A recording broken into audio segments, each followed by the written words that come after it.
ఇందాక మీరు కూడా చెప్పారు కానీ నిష్పక్షపాతంగా రాయడం అనేది కుదిరేది కాదు, నిరాపేక్షంగా రాయాలి. అదేదో నాకు కొంచెం అర్థం లేదు కానీ అర్థమైనట్టు నటించేయాలి, తప్పదు.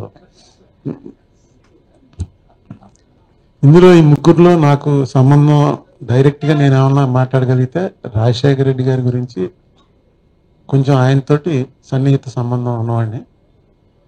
ఆయన డెఫినెట్గా ఆయన గురించి బుక్లో రాసింది తక్కువే, ఇంకా చాలా రాయొచ్చు.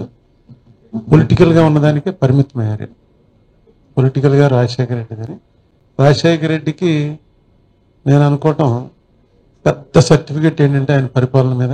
ఇందాక జేపీ గారు లాంటి వాళ్ళు చెప్పారు, బుక్లో రాశారు. కానీ విశాఖపట్నంలో ఒక మీటింగ్కి మన్మోహన్ సింగ్ గారు ప్రధానమంత్రి హోదాలో, నేను ట్రాన్స్లేటర్ని, ఆయన స్పీచ్లో ఏం చెప్పాడంటే రాజశేఖర రెడ్డి లాంటి ముఖ్యమంత్రులు ఇంకొక 2-3 ఉంటే ఈ దేశం నుంచి దారిద్ర్యాన్ని పారద్రోలటం అతి సులువు అవుతుంది.